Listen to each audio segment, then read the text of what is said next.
मी सामान्य बाई आहे, मी अडाणी आहे, मला अक्षराची ओळखही नाही. मी आता आई कका की आता मी शिकायली.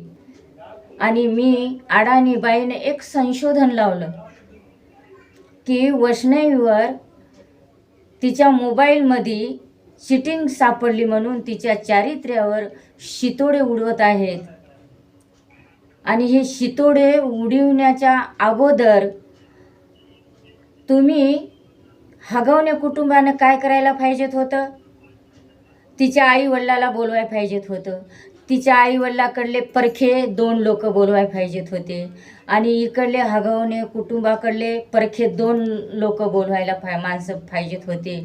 आणि सगळ्यांना मिळून 4 दिवाळीच्या आतमध्ये हे चर्चा करायला पाहिजेत होती की बाबा हे बघा वैष्णवीची चिटिंग बघा, मला तुमची सोन्याची असेल तरी पाहिजेत नाही. आणि तुम्ही जे मला काय सोनं चांदी दिलेलं हे तुमचं वापस घ्या. आणि हे तुमची मुलगी वापस घ्या. मला तुमची मुलगी पाहिजेत नाही. मला आता सहन होईना झालं, हिची वारंवार मला या मोबाईलमध्ये चिटिंग सापडायली.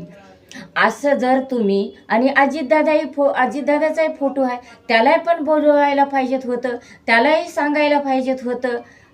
मग एक तर 9 महिन्याच्या बाळाला वैष्णवी कायमची सोडून गेली नसती आणि आई वडील तिचे दुःखामध्ये पडले नसते, दुःखाचा डोंगर त्याच्यावर कोसळला नसता.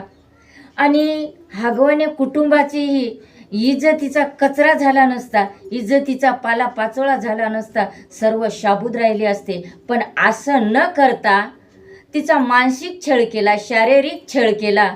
आणि या छळाला वैतागून त्रासून तिनं आत्महत्या केली.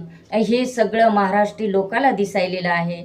तुम्ही असं जर केलं असतं तर लय बरं झालं असतं. दोन्ही कुटुंब शाबूत राहिले असते, आनंदानं सुखानं जगले असते. ती 9 महिन्याचं बाळ घेऊन आईवडिलाकडे राहिली असती, सगळ्या व्यवस्थित गोष्टी झाल्या असत्या. आणि आता सगळं वेळ निघून गेली आणि ते मेल्याच्या नंतर तुम्ही तिच्या चारित्र्यावर शितोडे उडवायचे प्रयत्न करायले.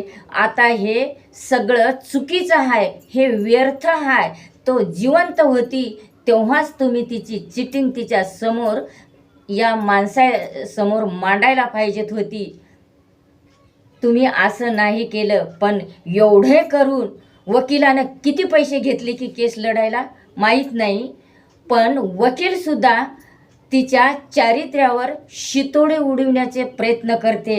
हे वकिलाची ही चूक नाही, त्याला अधिकार आहे, त्याला बोलण्याचे अधिकार आहेत. पण आज सगळा महाराष्ट्र एक झाला न्याय मागायला.